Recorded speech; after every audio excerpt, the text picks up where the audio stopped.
ዛሬ ኪዳነ ምሕረት ናት አይደለችም? እግዚአብሔር ዓለምን ለድንግል ማርያም ኪዳን አድርጎ የሰጣት ዓርብ ነው። ኢትዮጵያን የሰጣት ግን ገና በ2 ዓመቱ ነው። ስለዚህ እመቤታችን ርስቷ ትባላለች። በስደት ያረፈችባት ስለሆነች ገና በ2 ዓመቱ የተቀበለችው ከልጇ እጅ የተቀበለቻት ርስቷ ስለሆነች ሐዘኗን ትሽርልናለች። እመቤታችን እንዲሁ ይገርመኛል። የመጸወተ የዘከረ የተራቆተውን ያለበሰ የተራበውን ያበላ እንዲህ ያላለችና በስም ያዘነውን ያረጋጋውን ማረልኝ አለች። በስም ያዘነውን ያረጋጋ ማለት አይዞ ማርያምን ያህል እናት እያለች ብሎ ያጽናናውን ማለት ነው። ድንግል ማርያም አለችልህ ያለውንም ቢሆን እባክህ አጽናናልኝ። እውነት ነው። እሷ አለችላችሁ ከማለት በላይ ምን ማጽናናት አለ? ምን ገንዘብ አለ? ምን ትርፍ አለ? ጸጋን የተመላችውን ከመስጠት በላይ ምን ጸጋ ይኖራል ብላችሁ? የጸጋ ግምጃ ቤት እሷ አይደለች? መዝገበ መድኃኒት፣ መዝገበ ረድኤት፣ መዝገበ ጸጋ፣ መዝገበ ፈውስ እሷ እኮ ናት። መዝገበ ትንሣኤ፣ መዝገበ ቁርባን ማርያም እኮ ናት። እሷ አለችልህ፣ እሷ አለችልሽ፣ እሷ አለችላችሁ ከማለት በላይ ምን ማጽናናት ይኖራል? በእናቱ እንዲያጽናናን እግዚአብሔር ቅዱስ ፈቃዱ ይሁንልን። አይ ኪዳነ ምሕረት የስንቱን ችግር እንዴት እንደምትፈታ አቤት እናለቅስባት ፈጥና ስትደርስ አይደለም እንዴና አትመሰክሩም? ለሷ እንደው እኮ ጭንቅ ብሏችሁ እኮ ለድንግል ማርያም ነግራችሁ ነው ቅልል የሚላችሁ ነው። ነግራችሁ ከሆነ ሁሉ ጊዜ እንደ ምስክርነት በርኩበት ሀገር እናገራለሁ። እመቤታችን ቅድስት ድንግል ማርያምን እንደው ቅድም እንደተሰለፉት ወጣት ወንድሞች እህቶቻችን ተሰልፋ የምታገለግል ዘማሪ ናት። የሰንበት ተማሪ እና ኮሌጅ ትማራለች። በጣም ትወዳታለች። ሀገሩ ቦረና ይባላል። ደግሞ መንበረ ጵጵስናውም ኪዳነ ምሕረት ናት። እቺ ሴት የመብራን አገልጋይ ነበረችና የኮሌጅ ተማሪ ማታ ተኝታ በሰላም ጠዋት ስትነሳ አይኖቿ አያዩም ሁለቱ። እናቴ መብራት ጠፍቶ ነው ወይንስ አይታየኝም? ምንድነው? ኧረ ቤት ውስጥ መብራት አለ አለቻት እናትየው። ኧረ እያየልኝ አይደለም፣ ምንም እያየው አይደለም። ምንድነው ጉዱ? ኧረ ጉድ ነው፣ አይኔ እያየ አይደለም አለች። እናትየው ግራ ገባትና ከአልጋ ላይ ደግፋ አነሳቻት፣ ይዛት ወጣች። ከዛ በኋላ ስታይ እውነትም አይኗ አያይም። በአንድ ቀን ሌሊት ምን እንደሆነች አይታወቅም። ሐኪም ቤት ወሰዷት። ከኛ አቅም በላይ ነው፣ እስቲ ወደ ሐዋሳ ወሰዷት አሉ። ከእንደገና ደግሞ ቆይ አለና ሌሎች ደግሞ መካሪዎች ቆይ ጸበል ይዋት ሕክምና ሳትወስዷት ተባለ። ኪዳነ ምሕረት ጸበል ገባች። አይኗ ያው ነው እንትን አላለም። ታለቅሳለች።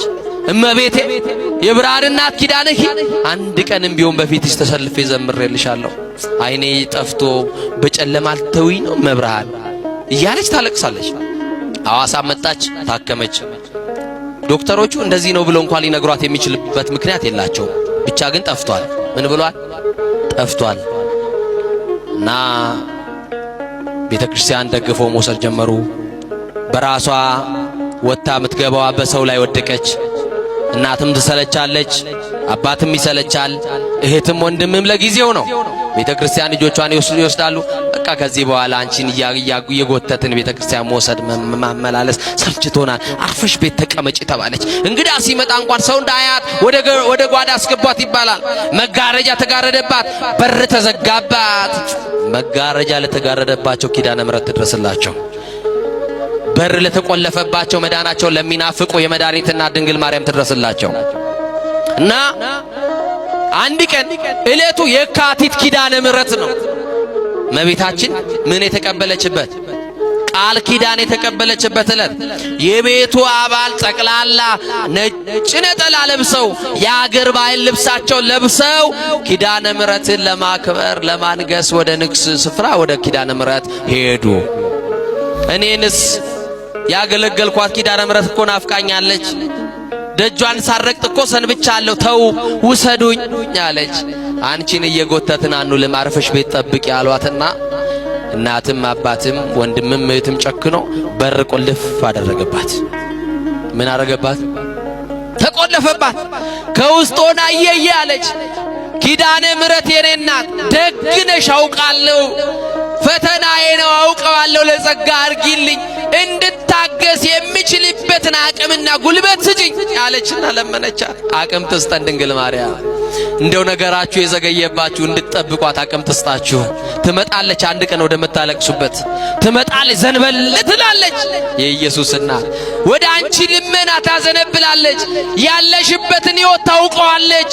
ዝም ብላሽ አይደለም፣ ቀናለሽ ቀናለክ። ዝም ብላ አይደለም፣ ትታ አይደለም፣ ጉዳይን ሳታውቅ ቀርታ አይደለም።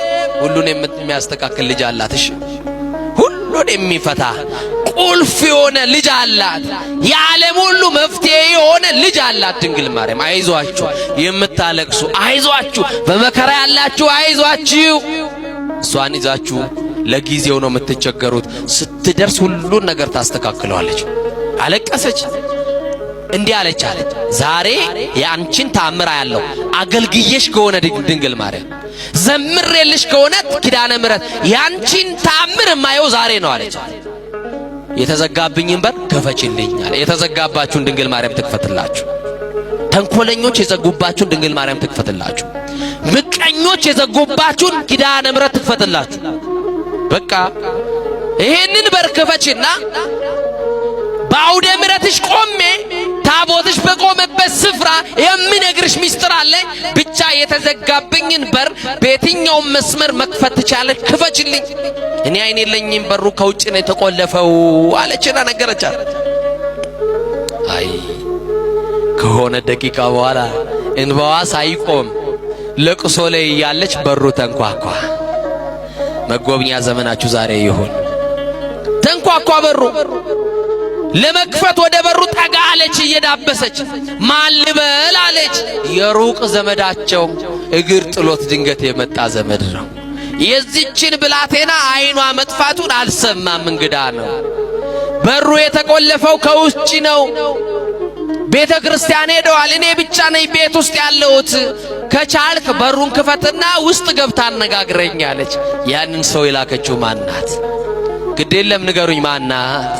ትምጣና የተዘጋውን ትክፈትላችሁ እና ከፈተውና ወደ ውስጥ ሲገባ ያቺ ሕፃኑን የሚያውቃት ልጅ አይኗ ጠፍቶ፣ ምን ሆነሽ ነው? አላውቅም፣ ተኝቼ ስነሳ አይኔ ጠፋ። ለምን ታለቅሻለሽ? ኪዳነ ምሕረት ናፍቃኝ፣ እመቤቴ ናፍቃኝ። የታመመ ሰው መድኃኒት እንደሚናፍቅ እኔም ደግሞ በኪድን ዓለም ተብላለች፣ መድኃኒት ወልዳለች። የሁሉ መፍትሄ ናት ድንግል ማርያም። የሕይወታችን አጣፋጭ ቅመም እኮ ናት ድንግል ማርያም። በቃ ናፈቀችኝ። ምን አለች?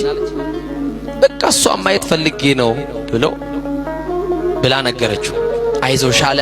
ከሷ ጋር አለቀሰ፣ እንባዋን ጠረገላት። ምን ላርግልሽ? እንዲህ ያለ ቦታ ላይ ልብስ አለኝ፣ ስጠኝ፣ አልብሰኝ። ነጠላይም እንዲህ ያለ ቦታ አለ፣ አምጣና አልብሰኝ። እጄን እየመራ ኪዳነ ምሕረት ውሰደኝ፣ ጉዳይ አለኝ። ይሄንን በር የከፈተችልኝ ማናት አለች። አቤት! አሁን የምትኖሪበትን በር የከፈተችልሽ እሷ ናት። አሁን ያለህበትን ትዳር፣ አሁን ያለህበትን ስራ የከፈተችልህ እሷ ናት። አመስግናት በደንብ አድርገ እና ለሷ ናት ድንግል ማርያም ናት፣ ኪዳነ ምሕረት ናት። እና ይዟት እጇን ይዞ ወደ ኪዳነ ምሕረት ወደ ቤተ ክርስቲያን መሄድ ጀመረ። ቤተ ክርስቲያን ሄደና እንዳይረጋግጧት አይን ስለሌላት የቱ ጋር ላቁምሽ? ሰው የሌለበት ቦታ ይሻልሻል? አይደለም፣ ጉዳዬ ከኪዳነ ምሕረት ነው። የምን በጀርባ ነው የምታቆመኝ? የምን መሸሽ ነው ጉዳዬ? እሷ ፊት ለፊት ታቦቱ ዞሮ ሲቆም ከፊት ለፊቱ ጋር ሊቃውንቱ ወረብ ከሚወርቡበት ቦታ ላይ ተወኝ፣ አሁን ሰው አልፈልግም አለችው። እዛ ስትደርስ ማን ይበቃናል? እዚህ ስንደርስ ማን ያለልን? ምንመካበት መመኪያችን አያችሁ፣ ድንግል ማርያም አለችልን። አለው ትበላችሁ። መጣችና እሺ ብሎ እጇን ለቆ በያይዞሽ ብሏት ተዋት። እያለቀሰች አብሯት የሚያገለግሉ ዘማሪያን እንባቸውን እያወረዱ ድሮ አብሯት ነበር የሚዘምሩት። ዛሬ ከነሱ ተለይታለች። ሲያዩዋት አይነ ስውሯ ጓደኛቸውን እያዩዋት እያነቡ በእንባ ተቃቅፎ ማልቀስ ሲጀምሩ ቆዩኝ አንድ ጊዜ ጉዳይ አለኝ ከመብራን ጋር አገልግዬሽ ከሆነ ኪዳነ ምሕረት እናቴ የዘጋችብኝን በር የከፈትሽልኝ፣ ወንድም እህቶቼ የዘጉብኝን በር ከፍተሽ ያስወጣሽን ኪዳነ ምሕረት ዛሬ ደግሞ የሚቀርሽ አንድ በር አለ። የቤታችንን በር ከፍተሻል። ልጅሽ ደግሞ ብርሃን ነው። ምንድነው? ብርሃን ነው፣ መፍትሄ ነው፣ መድኃኒት ነው። የተዘጋውን አይኔን ደግሞ ክፈችልኝና ወደ ተዘጋው በር ቤቴ አልመለስም፣ ደጅሽን እየጠረኩ ላገልግልሽ፣ ተአምር ስሪ አለችና ነገረቻት። ከዛ ይህንን እየጮኸች እያለቀሰች ስትናገር የሆነ እጅ መጣና ግንባሬ ላይ ተቀመጠ አለች። የማን እጅ ይሆን? የማን እጅ ይሆን?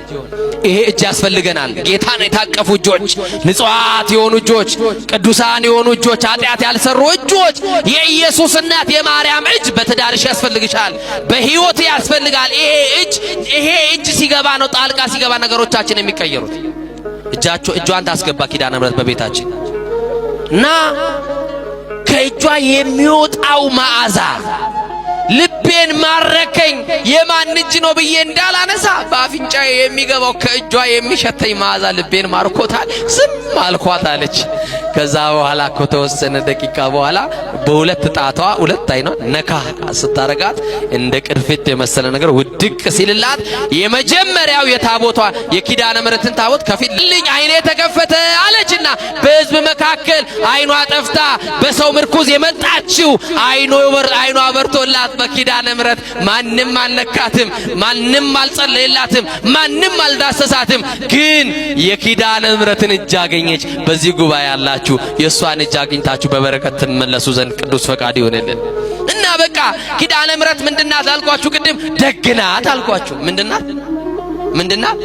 ዛሬም ድረስ እኮ ይኸውላችሁ ብትሄዱ ኪዳነ ምሕረት ብትሄዱ ግቢዋን እየጠረገችላት ራሷን እመቤታችን ምን እንዳለች አታውቁ ወገኖቼ? በጣም እኮ አስደናቂ ትሁት እናት ናት። ምን አለች መሰላችሁ? ትውልድ ሁሉ ያመሰግኑኛል አለች። አሁን እሷ የተናገረችውን ኢየሱስ ክርስቶስ ይሸራል ብለህ ታስባለህ እንዴ?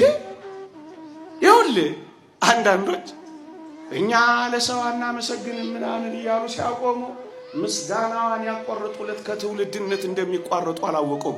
ትውልድ ሁሉ ሲቀባበለው የሚኖር ምስጋና የእመቤታችን ውዳሴና ምስጋና ነው። ትውልድ ሁሉ በማኅፀን ያሉ፣ በመቃብር ያሉ፣ በብሔረ ሕያዋን ያሉ፣ በብሔረ ብፁዓን ያሉ፣ በሰማይ ድል የነሱ፣ በምድር የሚዋጉ፣ በበረሃ የወደቁ፣ ጤዛ የሚልሱ፣ በንጽህና የሚኖሩ ጳጳሳት፣ መነኮሳት፣ ደናግላን፣ ካህናት፣ ሌሎቹም አበው እመው በረሃኞቹ በሙሉ በእውነት ሲያደንቋት ተመስጠውባት ይኖራል። ትውልድ ሁሉ ወገኖቼ ምስጋናዋ የማይገባ ቢሆን አንተ እስክታቆማት እንደማትጠብቅ ታውቃለህ። ወገኖቼ እኛ እስክናስቆምባት አትጠብቅ። የማይገባት ቢሆን እኮ ራሷ ታቆመዋለች። ይህም በምን ማረጋገጥ ይቻላል መሰለህ? እዩ እናቱ ነሽ ስትባል ባሪያው ነኝ ያለች አስደናቂ እናት ናት። አንድ ትወልጂዋለሽ ስትባል ስለ ድንግልና ቁርጠኛ ውሳኔዋ ወንድ ስለማላውቅ ይህ እንዴት ይሆናል ብላኩ የተሟገተች ናት። ምን ማለት ነው? የማይገባትን እንኳን የሚገባትን ገሰስ እያደረገች የማይገባትን ልትቀበል ቀርቶ የሚገባትን እንኳን የምትተው እናት ነች። ለእናቱ እንዲህ በሆንኩ የምትል ናት። አንዲት ሴት ገጥማኛለች ከጥቂት ዓመታት በፊት። እኔ እኮ በዛ ዘመን ብኖር ኖሮ እንደ ማርያም ወልደው ነበር ያለችን ምስኪን አጋጥሞኛል። እናቷ እንኳን እንዲያትል ገረዷ በሆንኩ አገልጋዩዋ በሆንኩ እኮ የሚባለው ይህን አስደናቂ ትህትና እስኪ አድንቁ፣ ተመሰጡበት። ማን አለ እንደዚህ? የማይገባ ቢሆን ኖሮ እኛና አንተ አታስቆማትም፣ ራሷ ታስቆመው ነበር። እንደ አንዲት ደግና ተራ ሴት እናት መሰላችሁ? ክርስቶስን ያላገኘ አንድ ንጉሥ አንድ ታሪክ ላይ አንብቤ ያለው እባካችሁ እስኪ እናቱን ሊያታልና ልክ እመቤታችንን ባያት ጊዜ ምን እንዳለ ታውቃላችሁ? እሷን አይቶ ልጇን አምላክ ነው ማይ የለም ነው የሚለው። እሷን አይቶ እግዚአብሔርን ማያቸው መስታወታችን እኮ ናት። ዝም ብለን እህታችን ምንላት መሰላችሁ? እንዳንዳንዶች እሷን ስናይ አስደናቂ ነው። የእግዚአብሔር ሥራ እኮ ነው የሚታየው። ጌታችን የተናገረው እናቱን ለመናቅ ሳይሆን ክርስቶስን በመጽነሷና በመውለዷ ላይ ያልተመሰረተ ማንኛውንም አስደሳች ባህሪዋን ምክንያት በማድረግ ክብሯን መናገር ነው ይላል። የወለደችው ማህፀን ያጠባችው ጡት ብላ ከመውለድና ከመጽነስ ጋር አገናኘች። እናት ማናት ብሎ ከመውለድና ከመጽነስ ጋር አገናኘ። አሁን ግን ክርስቶስ ክብሯን ከፍ አደረገ አለ። ምን ብሎ? በመጽነስና በመውለድ ላይ ያልተመሰረተ ማንኛውም አስደሳች ባህሪዋን ምክንያት በማድረግ ክብሯን እየነገረ ነው አላ። ሌላኛውን ክብሯን አውግስጢኖስ ምን ይላል? ድንግል በይበልጥ ክብርና ምስጋና ያገኘችው ክርስቶስን በስጋ ከመጽነስ ይልቅ የክርስቶስን እምነት በመቀበሏ ነው።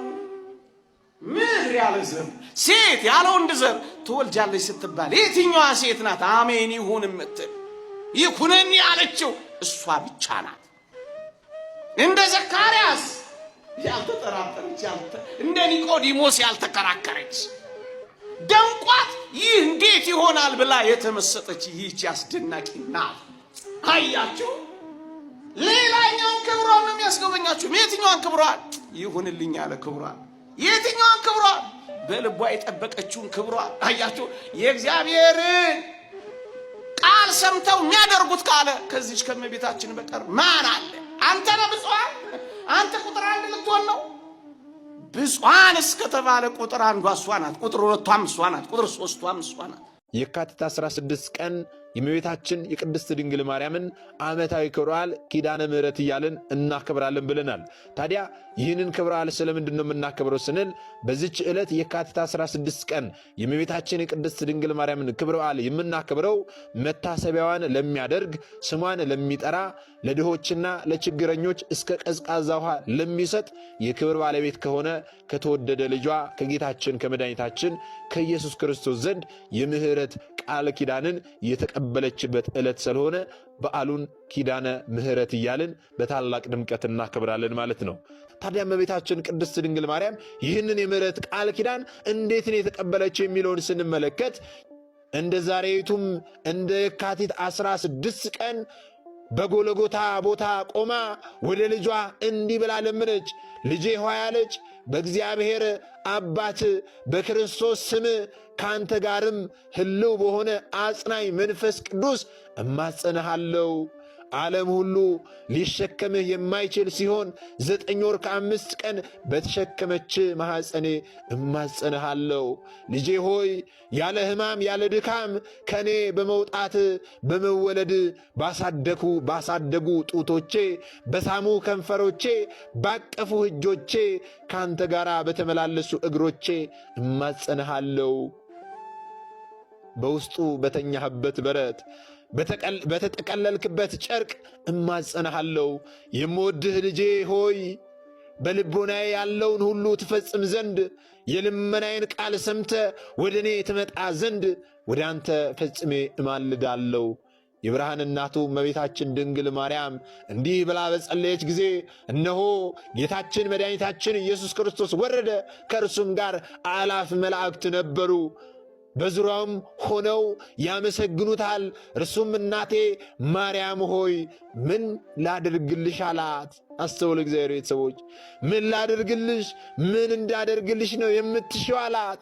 እመቤታችንም ለተወዳጅ ልጇ እንዲህ ብላ መለሰችለት።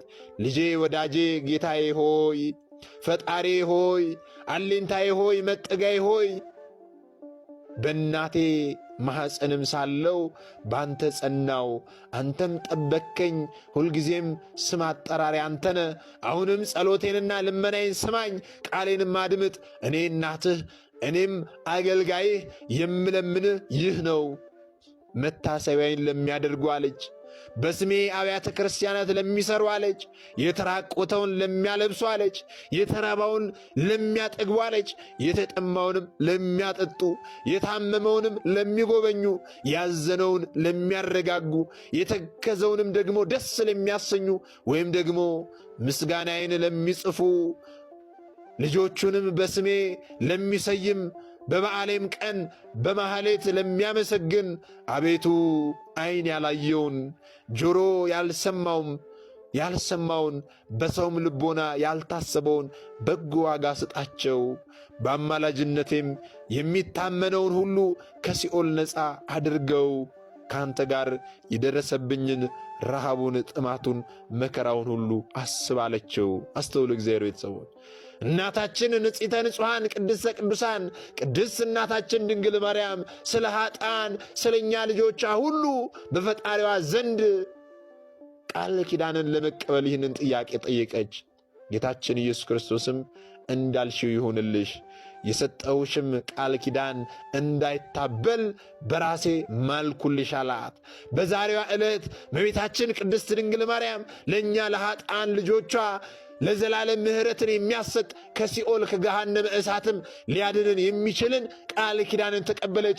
ዛሬ በቃል ኪዳኗ እንድንታቀፍ መታሰቢያን ልናደርግ ያስፈልጋል። በሰማይ አብያተ ክርስቲያናትን ልንሰራ ያስፈልጋል። የተራቆተውን ልናለብስ ያስፈልጋል። የተራበውን ልናበላ፣ የተጠማውን ልናጠጣ፣ የታመመውን ልንጎበኝ፣ ያዘነውን ልናረጋጋ፣ የተከዘውን ደስ ልናሰኝ፣ እንደዚሁም ደግሞ ምስጋናዋን ልንጽፍ ነው የሚያስፈልገው። አስተውሉ። በማህሌቱ ልናመሰግናት ነው የሚያስፈልገው። ይህንን ስናደርግ ታዲያ ዓይን ያላየውን ጆሮ ያልሰማውን በሰው ልቦና ያልታሰበውን ዋጋ ሁሉ ጌታችን አምላካችን መድኃኒታችን ኢየሱስ ክርስቶስ ይሰጠናል።